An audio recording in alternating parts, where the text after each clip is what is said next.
Harald Neumann, who is the CEO of Novomatic, a multi-billion-dollar international company headquartered in Austria. And Harald, before we begin and talk about Novomatic and the gaming industry, your company, because you operate in 70 countries, has a very good view of the international economy.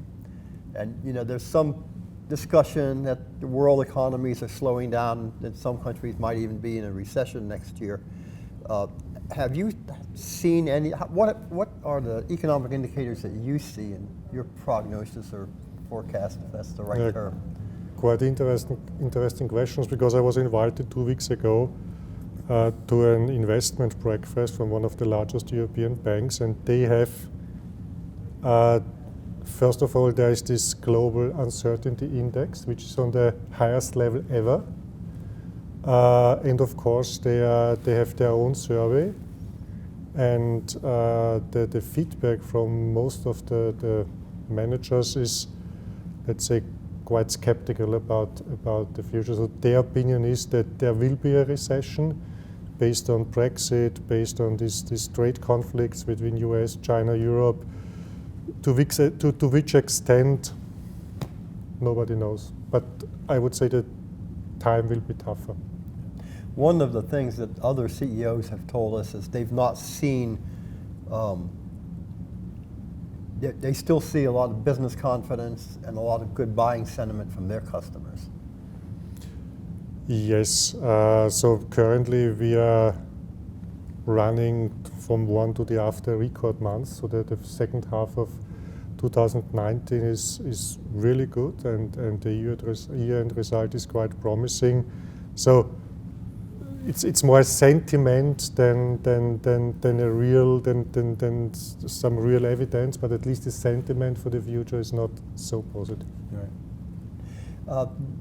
Novomatic has been a growth company for a long time, and in the first half of this year, you had some probably one-time issues.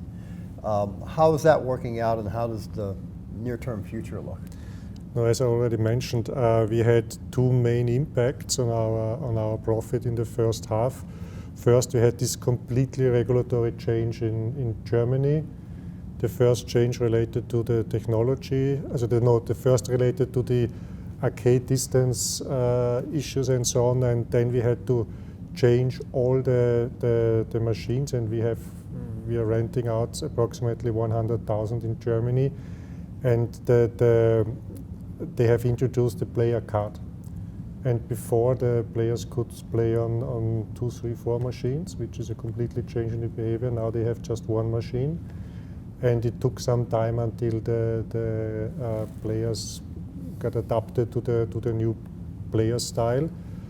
And in Italy, we had this tax increase where we had to adapt our machines, the payout ratio we had to adapt, and this took us another 4 months. That was the reason why the first 5 months in Europe was not quite promising. On the other side, we had the positive impact, but also only in April from UK, because there was this change in the FOPD stakes. So that's the reason why I said the first half was not as good as expected, but the second half is still okay, so I'm quite promising for the future. Good. One of the things that you have done historically is grown through acquisition. Yes. And in the first half, you had said that you're going to focus on greater efficiencies. Does that mean that the days of growing through acquisition are mostly over, and the emphasis now will be on organic growth? As we had approximately 5 years ago, the clear target to become the number one in all main markets in Europe. That was this reason. And we also wanted to reach a higher independency from Germany, because Germany is still, and it was even more important for us 5 years ago. So we are not completely independent from Germany, but less independent. So we have reached, mainly by acquisitions, our target to become by far the market leader in Europe. We also acquired the Ainsworth. So and all these acquisitions, and we acquired more than 100 companies for more than €1 billion. need some kind of process reorganization and so on. And this is nearly done. So I think we have recently also restructured our organization. We came from 6 board members, now we have 3. So I think at the year end we will have finished all our reorganizations. Lawrence Levy is now the CEO of Ainsworth. This was also an important part after Danny Gladstone announced his retirement. So I think yes, you're right, there will be less acquisitions in the future. We will mainly grow organically or by bolt-on acquisitions where it's necessary. In the United States, there has been a lot of excitement over the past year about legalized sports betting. And Novomatic obviously has involvement in Europe. Yes. Do you have any plans for the United States? So currently we have decided just to sell sports betting terminals to the US. The rest we will, to be honest, we will just wait. So we will concentrate with our sports betting business to Europe, selling terminals to US, that's it currently. It's a very fragmented and new market here, and nobody knows how it's going to play out really. Exactly, and nobody knows who is earning money with this.